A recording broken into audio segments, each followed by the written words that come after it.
Governor, on the AP African American Studies course that was rejected by the state, been a lot of criticism of that move. People saying, you know, this is exactly what we were fearing with the individual freedom bill. I don't know if you or the commissioner could maybe expand a little bit more about what was in that course. So. You know, as you know, in the state of Florida, our education standards not only don't prevent, but they require teaching Black history, all the important things. That's part of our core curriculum. This was a separate course on top of that for advanced placement credit.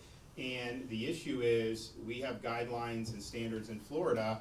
We want education, not indoctrination. If you fall on the side of indoctrination, we're going to decline. If it's education, then we will do. This course. So when I heard it didn't meet the standards, I figured, yeah, they may be doing serious. It's way more than that. This course on Black history, what's one of the lessons about? Queer theory. Now, who would say that an important part of Black history is queer theory?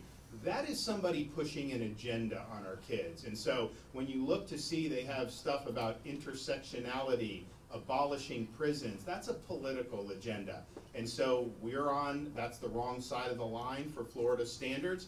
We believe in teaching kids facts and how to think, but we don't believe they should have an agenda imposed on them.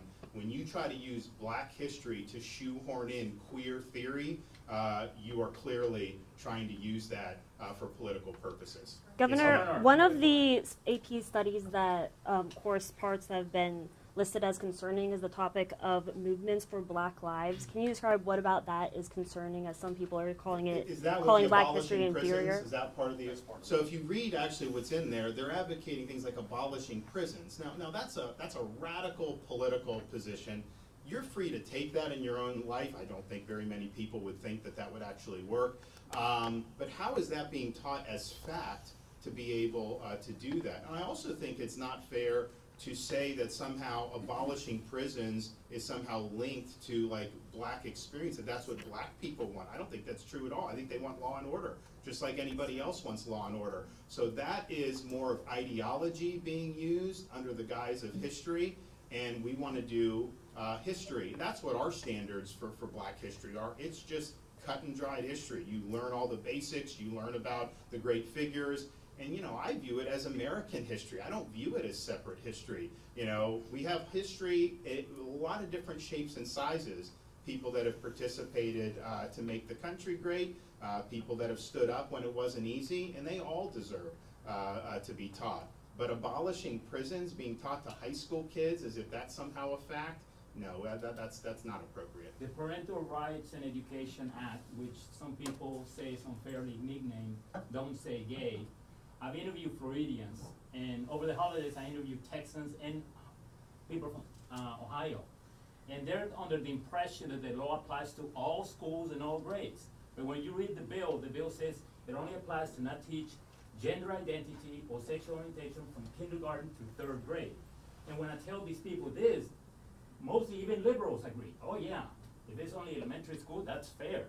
But a lot of people are under the impression there's all grade levels, all schools. Look, no, so for the commissioner and you, do you feel this poor messaging from your office or from the legislature telling the people the real facts about the law so people don't get confused? I don't think it's poor messaging. I mean, I think you have corporate outlets, media outlets, who push agendas. And in Florida, everyone was very clear on it. I mean, some may not be, but I mean, I think the election results were a good determination that those narratives, those false narratives, were rejected by Floridians, because we've been getting them for years and years. Everything we do is a false narrative, and then a couple weeks later, months later, people just move on and like, yeah, you know what, the governor was right on that when he said that. So that's just kind of been the pattern. How corporate media projects this outside of our borders was just not something that was necessarily as pertinent to us, because we're governing this state here. But I think that it's instructive to look at that element and then ask yourself, any of the stuff we're doing with, like, you know, the schools, you're talking about this AP course, if they're telling you something that seems like, wow, that seems a little off, do you think that they're telling you the full story, or do you think that they're trying to shade that in a way to advance their agenda? And I would say 9 times out of 10, you know, they're shading it to try to advance whatever agenda they may have. And so that's just the nature of it, but you know, we're going to continue to do what's right. And I think one of the things people can count on me for is that if you're looking for me to stand up for you, I am not going to be swayed by false media narratives. So people feel that that part of the reason why your office or legislature has not messaged this out clearly to the people is because you want to appeal to the crowd that are really, really anti-gay.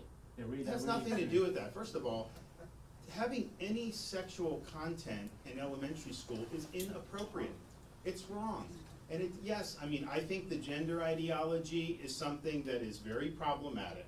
When you have very young kids, and if you have a teacher saying, well, what gender would you like to be? No, that is not what these are impressionable kids. You're trying to tell them that somehow they can just switch to be a different gender. So that's wrong. So I think some of it can be incredibly harmful. And but at the end of the day, it's not about individuals, adults, whatever. It's about what are you teaching to very young kids? Should we be focusing on gender ideology, or should we be focusing on math and reading and all the things that are really, really important? And I think most people think we should be focusing on the latter, not the former. That's just the reality. And look, underlying all these kind of political back and forths on education, it's not just K-12, it's also higher ed we see it. What is the purpose of our education system, whether it's an elementary school or whether it's a public university? Some say the purpose of it is to train students in a certain worldview, to use schools as an instrument of what they consider social justice and social change. There's others, which Florida believes, that it's really about education in the classical sense. It's about the pursuit of truth. It's about teaching kids how to think. It's about presenting facts to them and then letting them draw conclusions. And so there's a disagreement in our society about what the purpose is. I can tell you most universities in this country have gone in the direction of using education for ideology and for politics, and they've moved away from education in the classical sense. We believe in that education as a classical sense. We believe it can be liberating for people to go through that. And how tired is it to sit there and think that just imposing some rote talking points from whatever the political skirmishes of the day are, that is a lasting form of education? I don't think it is at all. But when you're talking about things that are larger issues that have enduring relevance, you know, those are things students will be able to carry with them for the rest of their lives. And so that's how we're approaching all of these issues. And I think if you start from that foundation, then something like gender ideology for a second grader, of course you wouldn't do that. That's political, that's an agenda, you know, that's not something that is really going to stand the test of time. Okay guys, thanks so much, take care.